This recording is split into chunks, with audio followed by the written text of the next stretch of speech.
السلام علیکم ویورز، کیسے ہیں آپ سب؟ امید ہے سب خیریت سے ہوں گے۔ آج کا ہمارا ناول ہے سفر عشق اور اس کی رائٹر ہے ماہی۔ یہ موسٹ رومانٹک اور انٹرسٹنگ ناول ہے اور شارٹ ٹرمز پہ ہے یہ ناول۔ رات کی کسی پہر اس کی آنکھ کھلی، سر درد سے پھٹ رہا تھا، یوں معلوم ہو رہا تھا جیسے سر پر کسی نے ہتھوڑے مارے ہوں۔ اس نے بیٹھنے کی کوشش کی مگر ہمت نہیں ہو رہی تھی۔ وہ دھیمے دھیمے اٹھی اور بیڈ سے ٹیک لگا کر بیٹھ گئی اور سوچنے لگی کہ آخر ہوا کیا ہے اس کے ساتھ۔ اس کی ہنستی کھیلتی زندگی میں یوں اچانک ایک طوفان کا آ جانا کسی دھچکے سے کمتر نہیں تھا۔ جو سب کچھ اس کے ساتھ ہوا تھا اس نے کبھی گمان بھی نہیں کیا تھا، مگر قسمت کا کیا پتہ کہاں سے کہاں لے جاتی ہے انسان کو۔ اس نے اپنا سر گھٹنوں پر ٹکا لیا۔ زوردار آواز کے ساتھ دروازہ کھلا اور پھر بند ہو گیا۔ اس نے سر اٹھا کر دیکھا تو وہی شخص جس کی وجہ سے سب کچھ ہوا تھا آنکھوں میں تپش لیے اس کے سامنے کھڑا تھا۔ اس نے آگے بڑھ کر زور سے اس کا جبڑا پکڑ لیا۔ جبڑا پکڑنے میں اس قدر شدت تھی کہ اس کی آنکھوں سے آنسو بے اختیار نکل گئے۔ اٹھو فوراً! اس نے ناسمجھی سے اس ظالم کی جانب دیکھا۔ سنائی نہیں دیتا تمہیں؟ بہری ہو کیا؟ اب کی بار وہ چلا گیا۔ وہ فوراً سے کھڑی ہو گئی۔ گرفت ابھی بھی مضبوط تھی۔ اب وہ بالکل اس کے مقابل کھڑی تھی۔ مجھے درد ہو رہا ہے۔ اس کے الفاظ ٹوٹے ہوئے ادا ہوئے۔ ہاں، درد؟ بی بی، ابھی سے تمہارا یہ حال ہے تو آگے کیا ہوگا؟ طنزیہ کہا گیا اور ایک جھٹکے سے اس کا چہرہ چھوڑا۔ جاؤ میرے کمرے سے باہر! بغیر اس کی طرف دیکھے کہا گیا۔ لیکن میں کہاں جاؤں گی؟ باہر بہت اندھیرا ہے۔ ضبط کی انتہا تھی، آنکھیں نم تھیں، لیکن اس ظالم کو اس معصوم سی گڑیا پر بالکل بھی ترس نہ آیا۔ آئی ڈونٹ کیئر، جہاں مرضی جاؤ، لیکن مجھے تمہاری شکل مت نظر آئے، بے رخی سے کہا گیا۔ یہی سب کرنا تھا تو نکاح کیوں کیا؟ کیوں میری ہنستی کھیلتی خوشباش زندگی کو جہنم بنا ڈالا؟ اگر اسی آگ میں ہی مجھے جھلسنا تھا تو ایسے ہی جان لے لیتے۔ نہ لڑکی نہ، ایسے کیسے میں تمہیں مرنے دے سکتا؟ ویسے تم اس قدر بزدل ہو گئی ہو مجھے اندازہ نہیں تھا۔ ابھی سے ہی موت کی گزارش کر رہی ہو، جبکہ ابھی تو کچھ کیا بھی نہیں ہے میں نے۔ ابھی تو یہ شروعات ہیں، تمہیں تو ساری زندگی یہ سب برداشت کرنا ہے۔ طنزیہ مسکراہٹ اور تلخی لہجے میں کہا گیا۔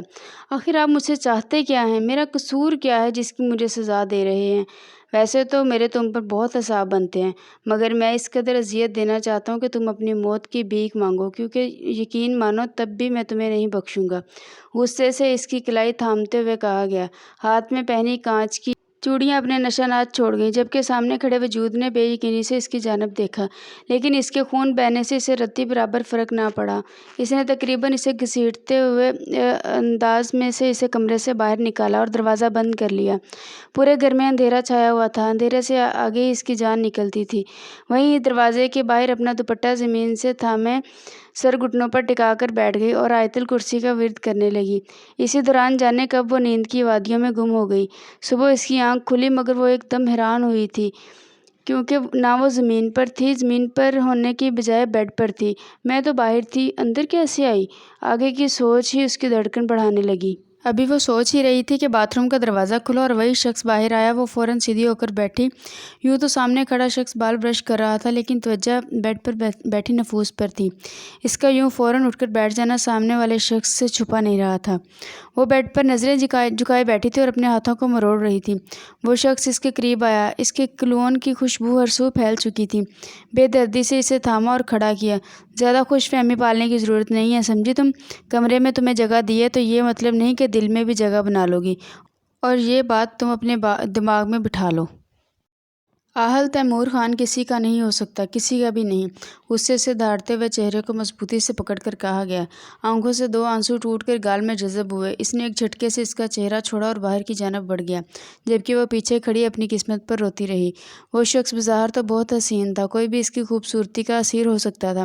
لمبا قد، چوڑا جسم، ہلکے بھورے بال جو کہ پیشانی پر بکھرے ہوئے تھے، ہلکی بھوری آنکھیں، گوری رنگت، چہرے پر بیئرڈ اور ہر وقت چھائی سنجیدگی اس کی شخصیت کو مزید پرکشش بناتی تھی۔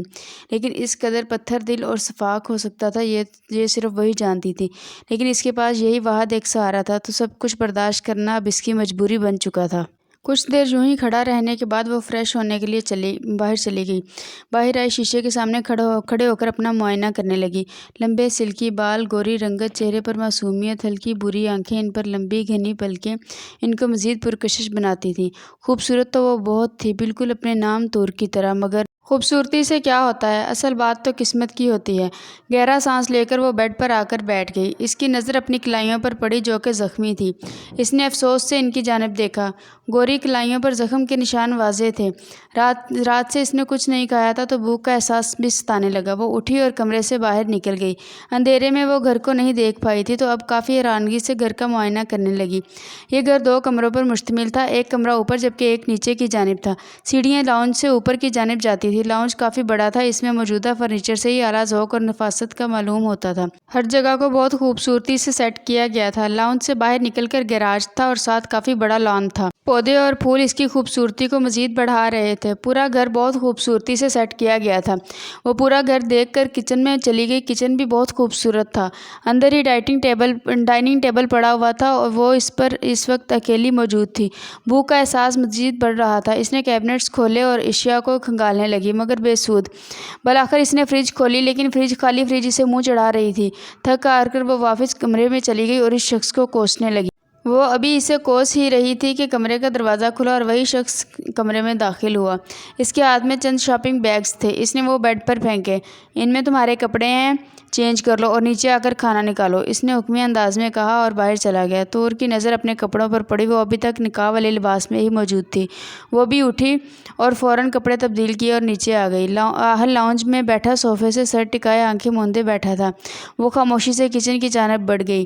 ٹیبل پر شاپر پڑے تھے، اس نے وہ اٹھائے اور کھانا نکالنے لگی۔ کھانا نکالنے کے بعد وہ باہر کی جانب بڑھ گئی۔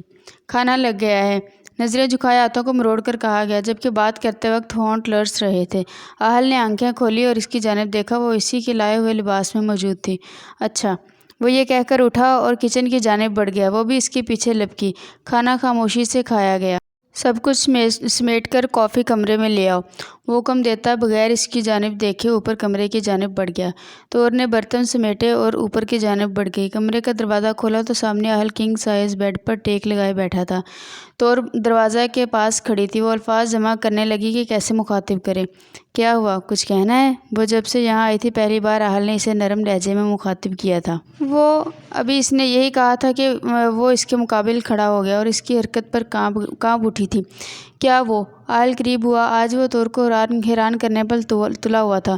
کافی کا سامان نہیں ہے، اس نے دھیمے لہجے میں نظریں جھکائے کہا۔ اس نے بے اختیار اسے اپنے قریب کیا اور پیشانے پر محبت کی مہر ثبت کی اور باہر چلا گیا، لیکن اپنے پیچھے کھڑی شخصیت کو اس عمل پر حیران چھوڑ گیا تھا۔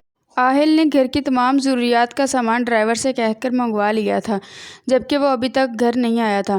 طور کافی بنا کر کمرے کی جانب بڑھ گئی۔ کمرے میں موجود ٹیبل پر کافی رکھی اور بیڈ پر بیٹھ گئی اور کچھ لمحے پہلے والا واقعہ یاد کرنے لگی تھی۔ اس نے بے اختیار اپنا ہاتھ اپنی پیشانی پر رکھا، جیسے اب بھی اس کے ہونٹ اپنی پیشانی پر محسوس کر رہی ہو۔ وہ اپنے ہی خیالوں میں بیٹھی تھی۔ اسے معلوم ہی نہ ہوا کہ کب آہل آیا اور اس کے سامنے کھڑا تھا۔ وہ اس کی یہ حرکت دیکھ چکا تھا۔ اپنے اوپر نظروں کی تپش محسوس کر کے اس نے نظریں اٹھائیں تو وہ ظالم شخص سامنے کھڑا تھا۔ وہ فوراً کھڑی ہوئی۔ آپ کب آئے؟ اس نے جھجکتے ہوئے سوال کیا تھا۔ تم سوچوں میں گم تھی، طنز کیا گیا۔ طور ایک دم شرمندہ ہوئی۔ وہ وہاں سے گزرنے لگی تھی جب اس نے اس کی کلائی تھام لی۔ وہ جھٹکے سے پیچھے ہوئی۔ اس سے پہلے کہ وہ اس کے چوڑے سینے سے ٹکراتی فوراً سنبھلی۔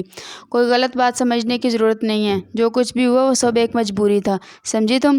گرفت مضبوط ہوئی۔ طور نے آنکھیں میچ لیں۔ اس کی ایک سسکی نکلی۔ آہل نے اسے دیکھا اور پھر اس کی کلائی کو، جہاں پر چوڑیاں ٹوٹنے کے نشانات تھے۔ اس نے فوراً اس کی کلائی چھوڑی اور ڈریسنگ کی طرف بڑھا۔ کچھ ہی سیکنڈ میں وہ باہر آیا تھا، لیکن اس کے ہاتھ میں فرسٹ ایڈ باکس تھا۔ طور ابھی بھی وہاں ہی کھڑی تھی۔ آہل نے اسے شانوں سے تھاما اور بیڈ پر بٹھایا اور خود پنجوں کے بل بیٹھ گیا۔ آرام سے اس کی کلائی تھامی اور آئنٹمنٹ لگانے لگا۔ یہ سب اس نے بہت نرمی سے کیا تھا، جیسے کوئی نازک چیز ہو۔ طور اس دھوپ چھاؤں سے شخص کو دیکھ رہی تھی۔ پہلے خود ہی زخم دیتا اور پھر خود ہی ان کی مرہم کرتا ہے، طور نے سوچا۔ آہل اس کی نظریں اپنے اوپر محسوس کر سکتا تھا۔ تمام کارروائی کے بعد وہ خاموشی سے اٹھا، ہاتھ دھوئے اور کافی کا مگ لیے اور کمرے سے باہر نکل گیا، جبکہ طور اسی جگہ کو تکتی رہی جہاں وہ چند پل پہلے بیٹھا ہوا تھا۔ رات ہونے کو تھی، آہل اب تک گھر نہیں آیا تھا۔ طور کچن میں کام کر رہی تھی کہ اچانک لائٹ بند ہو گئی۔ ہر سو اندھیرا چھا گیا۔ اس کا سانس ایک دم پھولنے لگا۔ وہ وہیں خاموشی سے زمین پر بیٹھ گئی اور آیت الکرسی کا ورد کرنے لگی۔ ابھی کچھ ہی دیر ہوئی تھی کہ دروازہ کھلا اور قدموں کی آواز آنے لگی۔ طور نے زور سے اپنی آنکھیں بند کر لی اور اپنے دوپٹے کو زور سے تھام لیا اور سر گھٹنوں پر ٹکا لیا۔ اس کے پڑھنے میں مزید شدت آئی۔ اس کے پڑھنے کا شغل ابھی جاری تھا کہ آہل کچن میں داخل ہوا۔ اس نے ٹارچ آن کی ہوئی تھی۔ اس کی نظر اچانک ایک کونے پر بیٹھی طور پر پڑی۔ اس کو اس کی حالت یہ دیکھ کر بہت ہنسی آئی۔ بالکل ایک چھوٹے بچے کی طرح سہمی بیٹھی تھی۔ وہ آہستہ آہستہ قدم اٹھاتا اس کی جانب بڑھا۔ اس نے اس کے سر پر ہاتھ رکھا تاکہ طور کی چیخ پورے کچن میں گونجی۔ اف اللہ، میں ہوں، کیوں پاگلوں کی طرح چلا رہی ہو؟ آہل نے اپنے کان بند کرتے ہوئے کہا۔ طور نے اپنی آنکھیں کھولی تو سامنے اسی ظالم شخص کو کھڑا پایا۔ ایک تو اتنی لیٹ آتے ہیں، اوپر سے اچھے بھلے انسان کی جان نکال دیتے ہیں، اوپر سے اندھیرا۔ اگر مجھ سے کچھ ہو جاتا ہے یا میں مر جاتی۔ اس سے آگے وہ کچھ بولتی، آہل نے اس کے ہونٹوں پر انگلی رکھ دی۔ میرے سوا کسی کو بھی حق نہیں کہ وہ تمہیں کوئی نقصان پہنچائے، تو پھر یہ اندھیرا کیا چیز ہے؟ اور لگتا ہے تمہیں مرنے کا بہت ہی شوق ہے، مگر افسوس، یہ میں ہونے نہیں دوں گا۔ آہل نے اس کی بات کاٹی اور تلخی سے کہا۔ اف، اس قدر نفرت تھی اس کے لہجے میں۔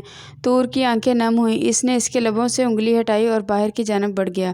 طور وہیں ساکت کھڑی رہی۔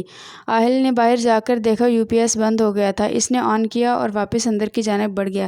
طور ابھی بھی ویسے ہی کھڑی تھی۔ آہل نے ایک نظر اسے دیکھا اور اوپر چلا گیا۔ طور واپس اپنے آواز میں آئی اور برتن لگانے لگی۔ تھوڑی دیر بعد آہل بھی رف الیا میں کچن میں داخل ہوا اور کھانا کھانے بیٹھ گیا۔ آج کافی عرصے بعد آہل نے اچھے سے گھر کا کھانا کھایا تھا۔ ویسے بوا ہوا کرتی تھی، وہ بناتی تھی، لیکن ان کے ہاتھ میں بھی اتنا ذائقہ نہ تھا۔ آہل نے دل میں ہی اس کے کھانے کی تعریف کی۔ کھانا کھانے کے بعد طور برتن سمیٹنے لگی، جبکہ آہل وہیں کرسی پر بیٹھا رہا۔ طور کو حوصلہ ملا کہ وہ ساتھ ہے، ورنہ ڈر کی وجہ سے اس سے کام ہی نہیں ہو پانا تھا۔ اس نے جلدی سے سب کچھ سمیٹا۔ آہل اس کی ہر حرکت نوٹ کر رہا تھا، لیکن ظاہری طور پر انجان بنا بیٹھا تھا۔ وہ جانتا تھا کہ طور کو اکیلے ڈر لگتا ہے، تو وہ کسی احساس کے تحت وہیں بیٹھا رہا اور خود نہیں جانتا تھا کہ وہ کیوں اس کا خیال کر رہا ہے۔ کام ہو گیا ہے۔ وہ اپنی ہی سوچوں میں بیٹھا تھا کہ طور کی آواز آئی۔ وہ خاموشی سے اٹھا اور کمرے کی جانب بڑھ گیا۔ طور بھی اس کے پیچھے ہو لی۔ میں صبح بوا کو بلوا لوں گا، آہل نے کہا۔ طور خاموش رہی۔ وہ آ کر سب کام کر جایا کریں گی اور جب تک میں نہیں آؤں گا وہ تمہارے ساتھ رہیں گی، اس نے وضاحت دی۔ جی اچھا، طور یہی کہہ پائی۔ میں اب تھکا ہوا ہوں اور سونے لگا ہوں، تم بھی سو جاؤ، کیونکہ اگر میں سو گیا تو پھر اٹھنے والا نہیں، اور میں بالکل برداشت نہیں کروں گا کہ کوئی میری نیند خراب کرے۔ اس کا اشارہ کس جانب تھا طور بخوبی سمجھ گئی، اس لیے بغیر وقت ضائع کیے فوراً بستر پر لیٹ گئی اور آنکھیں موند لیں۔ صبح اس کی آنکھ کھلی، کمرے میں کوئی نہیں تھا۔ اس کی نظر گھڑی پر پڑی تو وہ 10 بجا رہی تھی صبح کے، مطلب آہل آفس جا چکا تھا۔ اس نے بے اختیار اپنا سر تھاما۔ اوہو، اتنی دیر ہو گئی۔ وہ فوراً اٹھی اور فریش ہونے چل دی۔ کچھ دیر بعد وہ باہر نکلی، بال باندھے اور نیچے کی جانب چل دی۔ ابھی تھوڑی دیر ہی گزری تھی کہ دروازے پر گھنٹی بجی۔ پہلے تو وہ سوچ میں پڑ گئی کہ اس وقت کون آ سکتا ہے، لیکن کچھ یاد آنے پر دروازے کی جانب بڑھی۔ دروازہ کھولا تو سامنے ایک خاتون کھڑی تھیں۔ جی آپ کون؟ بیٹا، آہل نے بلایا تھا، میں اس کی بوا ہوں، انہوں نے شفقت سے کہا۔ طور سائڈ پر ہوئی اور انہیں اندر آنے کا راستہ دیا۔ بیٹا آپ نے ناشتہ کر لیا ہے؟ انہوں نے سوال کیا۔ نہیں، اصل میں آج دیر سے اٹھی تھی تو بس۔ چلو آپ بتا دو کیا لوگی، میں بنا دیتی ہوں، انہوں نے شفقت سے کہا۔ طور کی آنکھوں میں نمی آئی، مگر اس نے فوراً چھپا لی۔ طور بھی ان کے پیچھے کچن میں چلی گئی اور کرسی پر بیٹھ گئی۔ بوا ساتھ ساتھ طور کے لیے ناشتہ بنا رہی تھی اور باتیں بھی کر رہی تھی، اور طور بس ان کے سوالات کے جوابات دے رہی تھی۔ بیٹا آپ کے ماما بابا کہاں ہوتے ہیں؟ انہوں نے سوال کیا۔ میں جب چھوٹی تھی تب ان کی ڈیتھ ہو گئی تھی، اس نے آہستگی سے جواب دیا۔ بیٹا مجھے معاف کر دو، مجھے نہیں معلوم تھا، انہوں نے فوراً معافی مانگی۔ نہیں ایسی کوئی بات نہیں، طور بمشکل مسکرائی۔ بیٹا آپ شادی سے پہلے کیا کرتی تھی؟ انہوں نے موضوع بدلا۔ پڑھتی تھی، مختصر سا جواب آیا۔ تو یوں اچانک شادی؟ بس یہی سوال تھا جس سے وہ دور بھاگتی تھی۔ میں ذرا باہر دیکھ لوں، وہ یہ کہہ کر باہر نکل گئی۔ یہی وہ لمحہ تھا جب اس کی زندگی بدلی تھی، مگر کیا حقیقت تھی اس سے صرف وہی واقف تھی۔ ٹھنڈی ٹھنڈی ہوا نے صبح کو مزید خوشگوار بنا دیا تھا۔ پرندوں کے چہچہانے کی آواز بھی کہیں فضا میں شامل ہو گئی تھی، جو اس وقت کو مزید خوبصورت بنا رہی تھی۔ یوں ہی صبح کی ایک دیوانی لان میں ٹہل رہی تھی اور پھولوں کو چھو رہی تھی اور خوش ہو رہی تھی۔ بیٹا اندر آ جاؤ، بیمار ہو جاؤ گی۔ وہ ابھی پھولوں کو چھو رہی تھی جب پیچھے سے آواز آئی۔ آنی یار، آپ کو پتہ ہے نا مجھے یہ وقت کتنا پسند ہے، اس نے اپنی باہیں پھیلائے گھوم کر آسمان کی طرف دیکھتے ہوئے کہا۔ بیٹا میں جانتی ہوں، لیکن بیمار پڑ جاؤ گی اور جونی کا بھی ٹائم ہونے والا ہے۔ شاباش، اندر آؤ، انہوں نے شفقت سے کہا۔ آنی پلیز تھوڑی دیر اور، اس نے جیسے التجا کی۔ ٹھیک ہے، پھر میں بھی یہیں بیٹھ جاتی ہوں، جب تم تھک جاؤ تو مل کر اندر چلیں گے، انہوں نے جیسے فیصلہ سنایا۔ کیا یار، آپ ہمیشہ مجھے ایسے ہی بلیک میل کرتی ہیں، اس نے رونی شکل بنا کر کہا۔ تو تم مان لیا کرو نا بات۔ میں نہیں کروں گی، انہوں نے مسکراتے ہوئے کہا اور اندر کی جانب بڑھ گئی، جبکہ ناصر اسے بھی پیچھے جانا پڑا۔ جو شاباش، چینج کرو، میں ناشتہ بناتی ہوں، انہوں نے مسکراتے ہوئے کہا اور کچن کی جانب بڑھ گئی۔ وہ بھی اپنے روم میں چلی گئی۔ تیار ہو کر وہ نیچے آئی تو ناشتہ تیار تھا۔ جلدی جلدی ناشتہ کیا، انی سے ملا اور باہر کی جانب بڑھ گئی جہاں وین اس کا ویٹ کر رہی تھی۔ یونی کا آخری سیمسٹر چل رہا تھا اور پیپرز نزدیک تھے۔ سب اسی کی تیاریوں میں مگن تھے۔ طور بہت کم گو تھی۔ یہی وجہ تھی کہ وہ کسی کے سے بھی دوستی نہیں ہوئی کرتی تھی اور وہ خود بھی یہ سب سے دور رہتی تھی، بس اپنے کام سے کام رکھتی تھی۔ لیکچرز اٹینڈ کرنے کے بعد وہ فارغ کیفے میں بیٹھی تھی۔ کافی ٹائم ہو چکا تھا لیکن وین کا کوئی پتہ نہیں تھا۔ گھر پر انی اکیلی تھی لیکن اسے ان کی بھی فکر ستانے لگی۔ وہ باہر نکل گئی اور پیدل ہی چلنے لگی۔ موسم کافی خوشگوار تھا۔ وہ بھی راستے میں ہی تھی کہ اسے لگا کہ کوئی اس کی پیروی کر رہا ہے۔ اس کے چلنے میں تیزی آئی لیکن بے سود۔ ایک گاڑی اس کے سامنے آ کر رکی۔ اس میں دو لڑکے بیٹھے تھے۔ نہ چاہتے ہوئے بھی اسے رکنا پڑا۔